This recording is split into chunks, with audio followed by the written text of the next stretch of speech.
I'm Lynette. In 2021, we made the decision to sell our home in the East Bay and relocate to the foothills of California. Join us in our journey living the foothill life.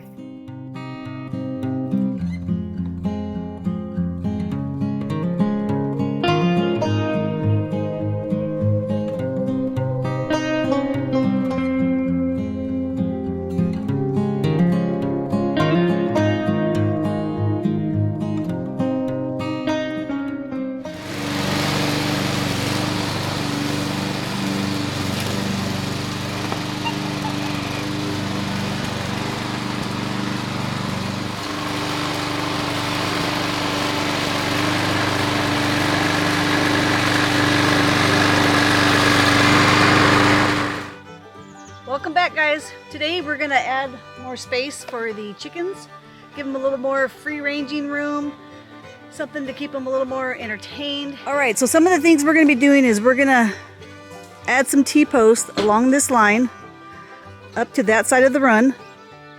Where's my finger? Up to that side of the run. Put some chicken wire. This is just a daytime thing. At night they'll go back into their run in their coop where it's predator safe. And then we're gonna bring more T-posts from that side of the greenhouse around the back of these trees, around this way, and then approximately right here somewhere we picked up another railroad tie, because there's a railroad tie here. And then what we'll be doing is they left behind these two gates. Well, there's only one here right now, but these two gates. That way, if we need to get in there with the mule, the truck, whatever, we're not confined just to a little gate. And then I was thinking about, since they'll be just kind of roaming around this area, there's a lot of rock over there that we put. I'll rake it back into like a walkway in front of the greenhouse. And so, I guess we'll start off by doing some T-posts and some raking of rock. Okay, so I went ahead and measured, and we laid these T-posts out. You want them around 8 feet apart, not more than that, so they are about 7 feet apart. So now we'll get to slamming these 1, 2, 3, 4 T-posts in.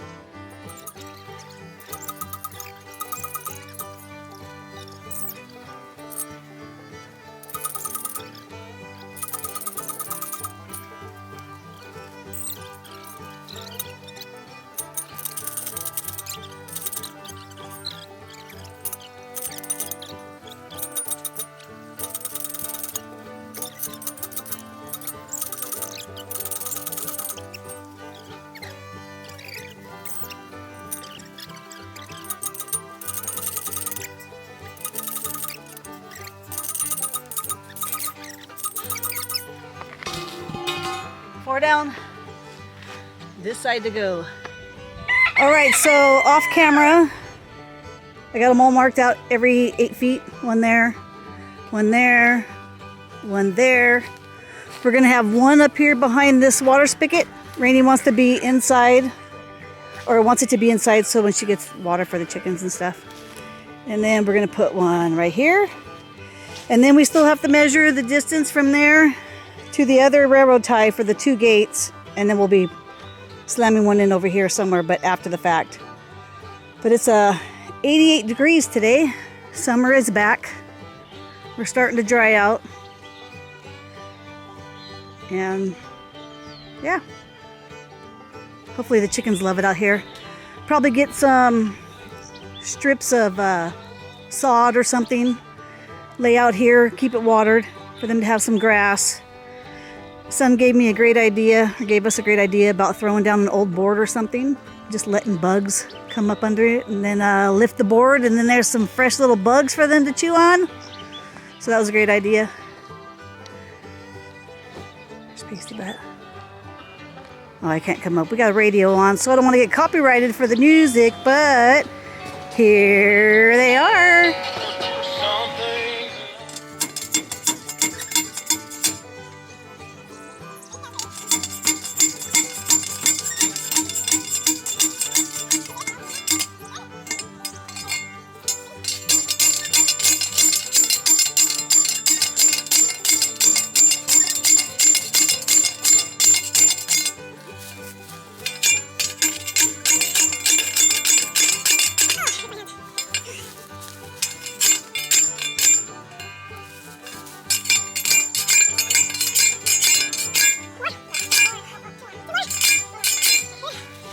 The only thing I don't know about here is where's the water line? Think it goes up that way?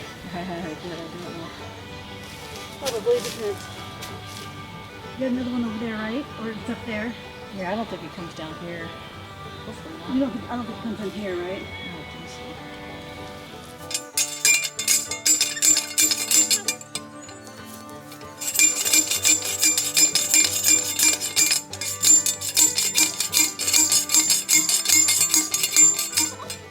Well, we hit a water line.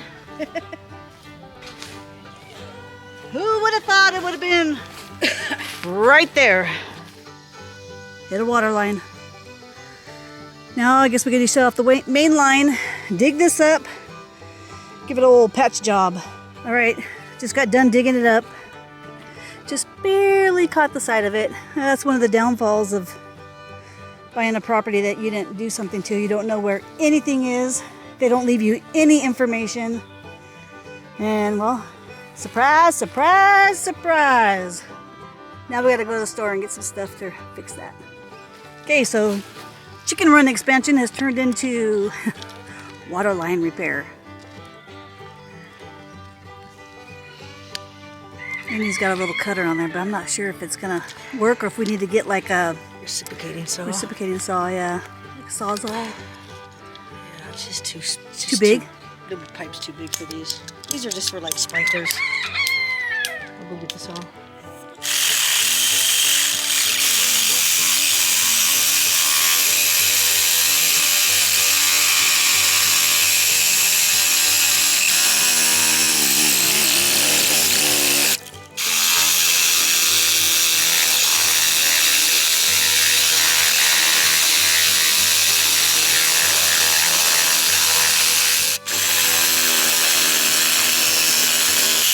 Okay. She's got it cut. We went and bought a coupling. We already had all the primer and cement. Next step is to get it all dry and clean. Is that some kind of insulation for frost? They didn't bury this line very deep. Maybe 3 inches? 2 or 3 inches.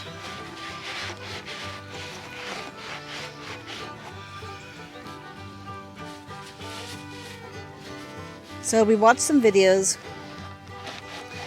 Everybody pretty much had flexible lines and lots of room to work with. We're kind of up a hillside. It's going underneath our roadway. It's just not the ideal location. It would be a pain to try and even dig more. Oh, it does have a little bit of flex to it, doesn't it? That one does. This thing is just in my way. So yeah, for starters, just see if you can get the 2 in there. Oh yeah. Probably have to do the other side first because that's your flexible Do side. this one.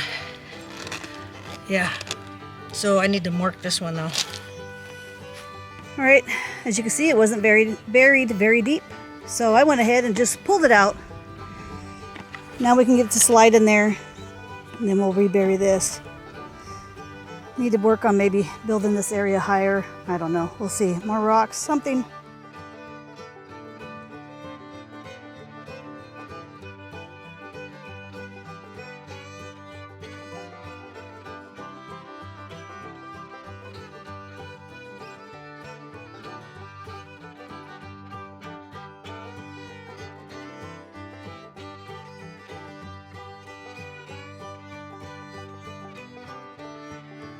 So she's applying some primer.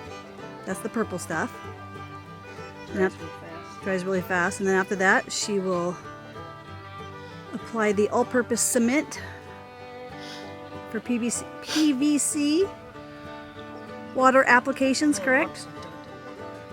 Now she's going to apply the all-purpose cement. Needless to say, we picked up a couple of extra couplers in case we hit water lines somewhere else some other day. Hopefully never again.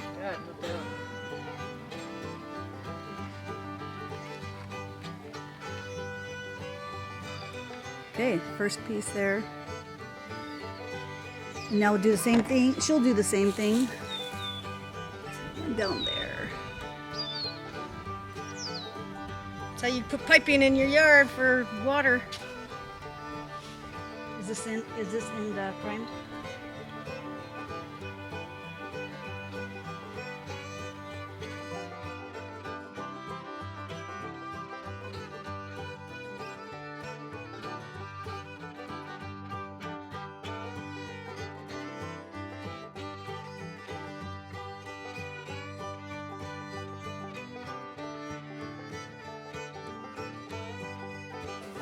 All right, there it is. Can you help me up? It's fixed. We're gonna let it sit here and dry while we work on more of the fencing. We're good at creating more problems. Yes, we're good at creating more problems. What? So we'll, after it's all dry, I'll fill in underneath there. And then we'll cover it back up. I'll go try to find some more rocks so we can build a little higher, a little more stable. Well, they did not bury that deep at all. No, it's not deep at all. That was quick! So change of plans. We're not going to go around the water now. We're going to go between these two trees. Yeah, after we demolish the water line. Okay, we did some rough measuring. This vicinity is going to have the railroad tie, so I'm just going to attempt to start digging.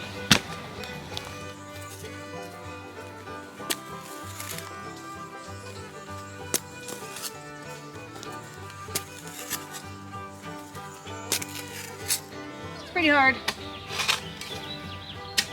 Soaked it a couple of times, but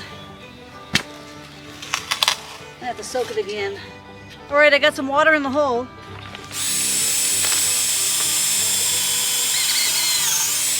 So Rainy's drilling holes for these wood post hinges. These she'll screw into the railroad tie, and then these will go on those gates. And we'll show you.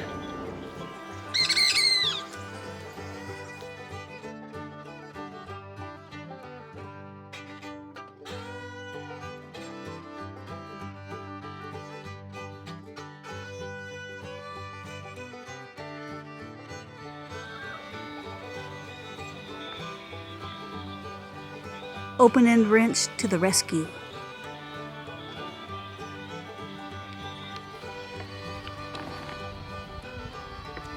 Your muscles getting sore? Oh, not too bad. It's just at eye level, so it's kind of hard on the shoulders. So after that one, we put one down there.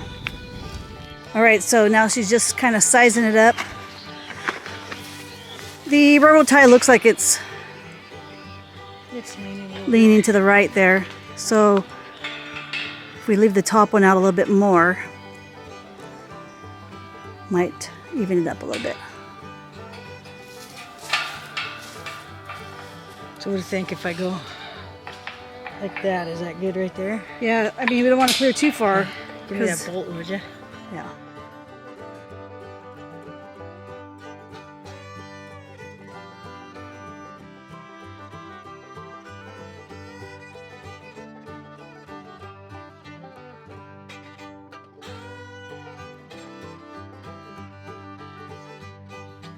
Okay, so a few hours went by.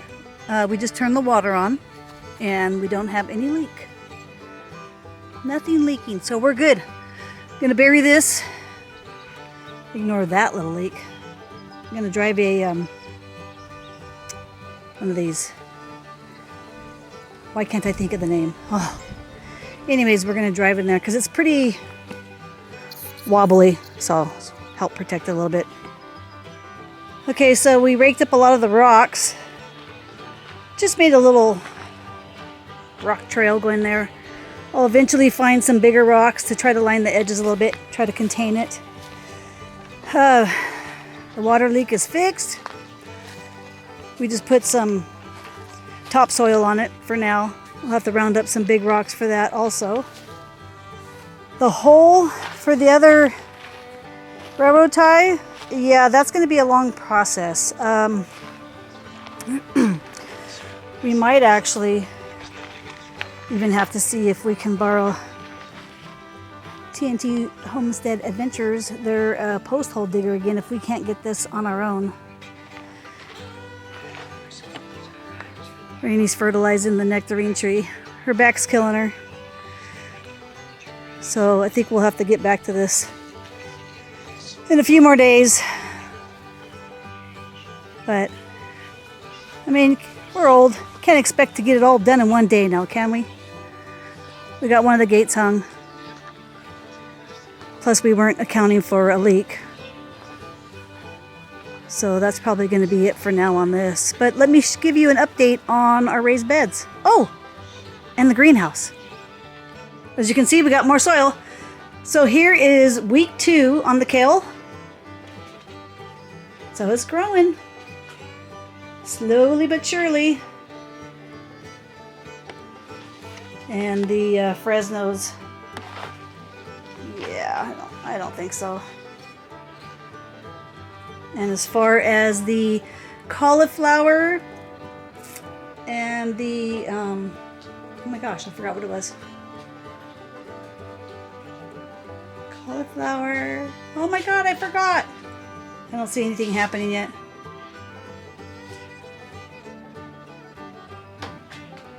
Oh yeah, now I remember. Broccoli.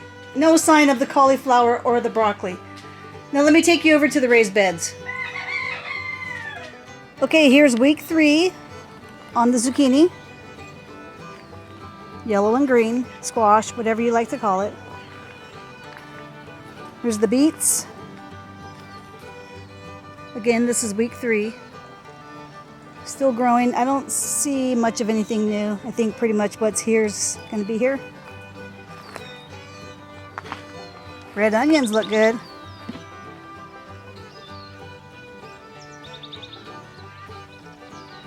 But the garlic, I don't know. I mean, there's the same ones, but looking kind of dried out, a little bit of them. I mean, they're getting watered. Tomatoes, they're growing. Red cage tomatoes. Tomatillos here in the green cages. They've probably grown twice their size since last week's update. So it's 3 weeks on these as well. Now remember, these weren't from seed. We bought little plants. So we also have some grapes. Hopefully the wind is not messing it up here. See them little grapes coming? It's the only ones I see. But you know, it takes a few years, I guess, to get it really going. Oh, here we go. Oh, there's a lot of grapes on these. Hopefully the squirrels and the birds don't eat them all, but they probably will. Oh yeah, look at that. It's pretty. Well guys, it's been a hot week. Rainey's back is a hot mess. We really have to take it easy on her. It seems like, I don't know, in my opinion, physical therapy is making her worse. But it is what it is. You got to do it. See if they can fix her. So with that in mind, thanks for watching. Don't forget to give us a thumbs up, comment, and if you haven't already subscribed, please subscribe. And until then, we'll see you on the next video. Have a good week. Bye.